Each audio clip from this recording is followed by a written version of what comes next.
Hey guys, welcome back to the AR YouTube channel. और दुबई में हर कुछ साल बाद एक एयर शो ऑर्गेनाइज किया जाता है जो साल 1986 से हो रही है। साल 2025 में ऐसे ही एक एयर शो को ऑर्गेनाइज किया गया जो 17 नवंबर से 21 नवंबर तक चलने वाली थी। ये एयर शो अल मखदूम इंटरनेशनल एयरपोर्ट दुबई में हो रही थी। एयर शो के आखिरी दिन यानी कि 21 नवंबर को इंडियन मेड फाइटर एयरक्राफ्ट तेजस को शो दिखाना था। इसे विंग कमांडर नमन सियाल उड़ा रहे थे। इनकी उम्र 34 साल थी। दोपहर के करीब 2 बजे ये एयरक्राफ्ट उड़ान भरा और 10 मिनटों तक कई सारे स्टंट्स दिखाते रहे, पर 10 मिनट बाद इन्हें लो लेवल रोल करते वक्त एयरक्राफ्ट अपने एंगल को मेंटेन करने में फेल हो गया। 2:12 तेजस का यह विमान क्रैश हो गया। एयरपोर्ट में एक विशाल आग का गोला दिखाई दिया। चारों तरफ सायरन बजने लगी। Emergency rescue team crash location पर पहुंच गए। हादसे के बाद एयर शो को भी सस्पेंड कर दिया गया। उसी दिन 4:30 में इंडियन एयरफोर्स ने ऑफिशियली कंफर्म किया कि विंग कमांडर नमन सियाल अब नहीं रहे। आई विटनेस के अनुसार ये हादसा नेगेटिव जी टर्न की वजह से हुआ। जैसे ही पायलट ने एरोबेटिक मनूवर किया, इसकी स्पीड और एल्टीट्यूड कम होने लगी। इवन बताया जा रहा है कि उस वक्त ऊंचाई 500 फीट से भी कम थी। एयर मार्शल संजीव कपूर कहते हैं कि ये फ्लाई बाय वायर या और कोई कंट्रोल सरफेस में प्रॉब्लम हो सकती है, पर मुझे ऐसा नहीं लगता। वीडियो फुटेज में हम साफ साफ देख सकते हैं लास्ट मोमेंट तक विंग कमांडर ने प्लेन को कंट्रोल करने की कोशिश किया। अगर प्लेन के कंट्रोल में प्रॉब्लम होती तो प्लेन जिग जैग पैटर्न में उड़ता हुआ दिखाई देता, पर ऐसा नहीं था। वहीं फ्यूल लीकेज की भी प्रॉब्लम सोशल मीडिया में खूब वायरल हो रही है, क्योंकि प्लेन के पास कुछ लिक्विड गिरा मिला था।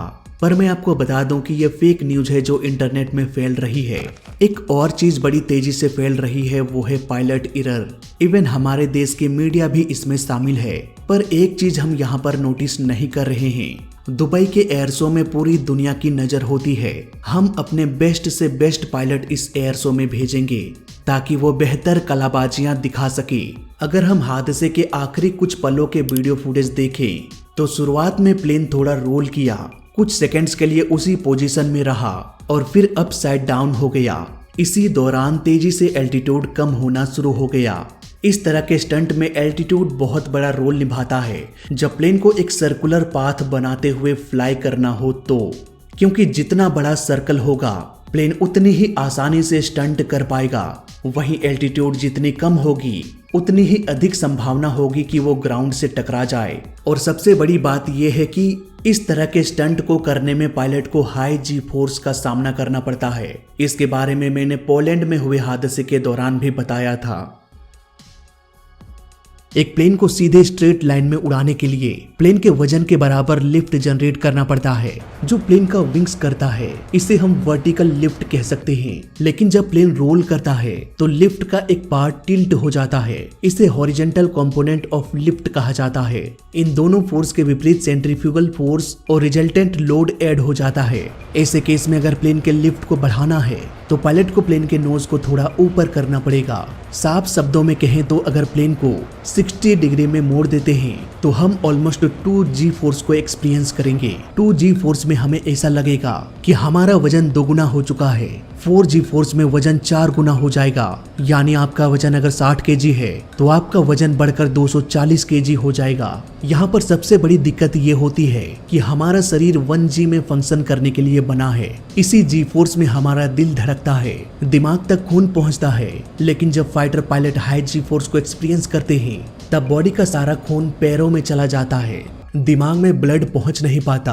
नतीजा होता यह है कि पायलट का विजन कमजोर होने लगता है। उन्हें कोई कलर दिखाई नहीं देने लगता, सब कुछ ब्लैक एंड व्हाइट हो जाता है। इसके बाद पायलट का विजन नैरो हो जाता है, मानो वो खुली आकाश में नहीं बल्कि किसी टनल में फ्लाई कर रहे हो। कुछ पलों बाद ये भी दिखाई देना बंद हो जाएगा और पायलट के आंखों के सामने दिन के उजाले में भी अंधेरा छा जाएगा। इसके बाद पायलट फाइनल स्टेज में पहुंच जाएगा।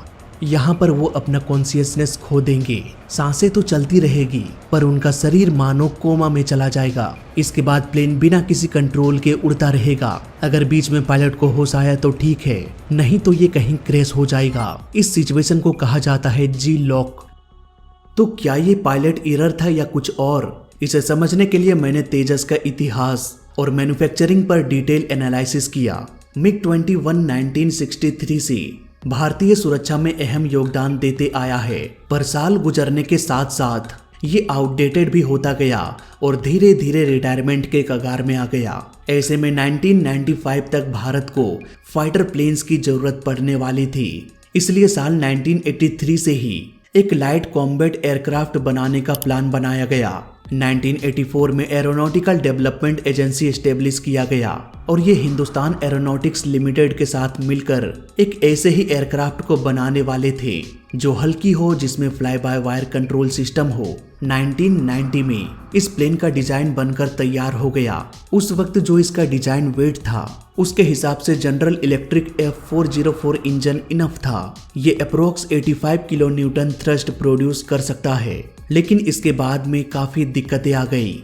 जब ये एक्चुअल में बनकर तैयार हुआ तो इसका वेट बढ़कर 6.6 टन हो गया। अब यहाँ पर डिजाइन वेट कितना था, इसके बारे में मुझे इंफॉर्मेशन कहीं भी नहीं मिला।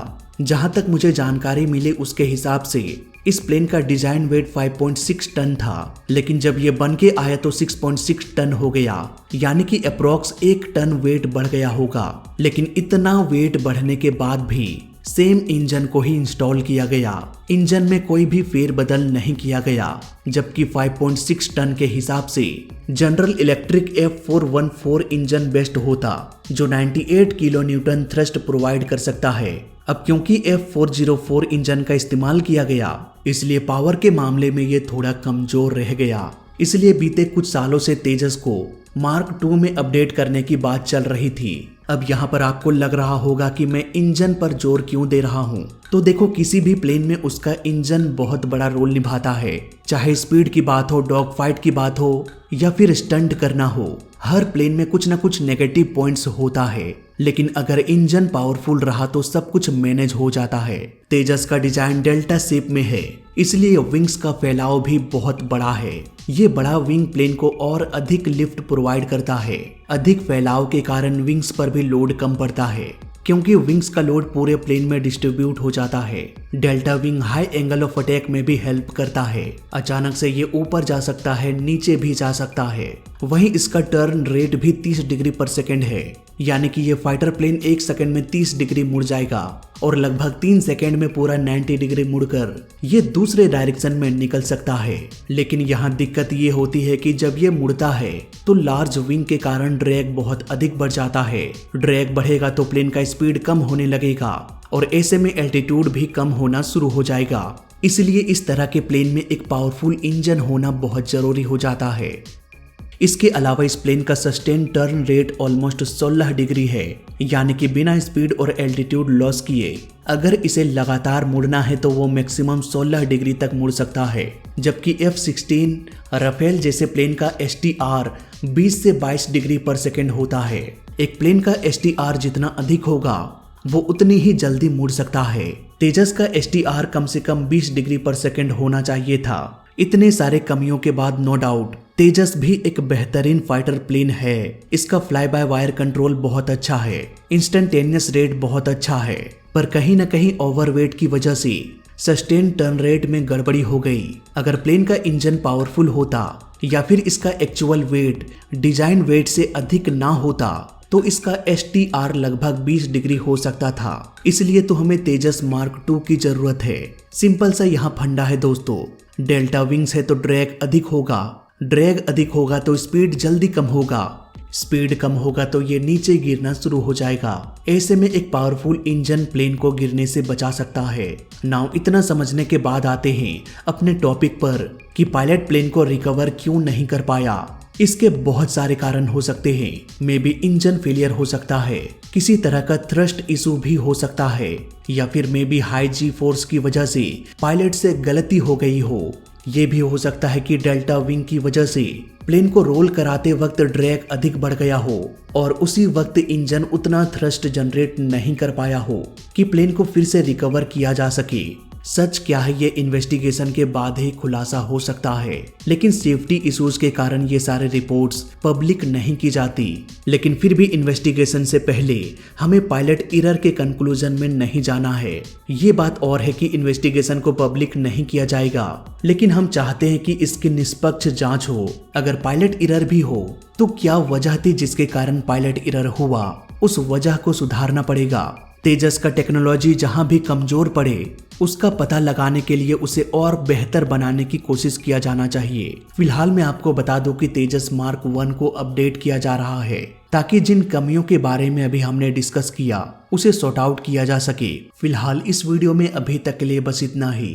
तो मैं मिलता हूँ आपसे अगली वीडियो में, तब तक के लिए देखते रहिए और सीखते रहिए। जय हिंद, वंदे मातरम।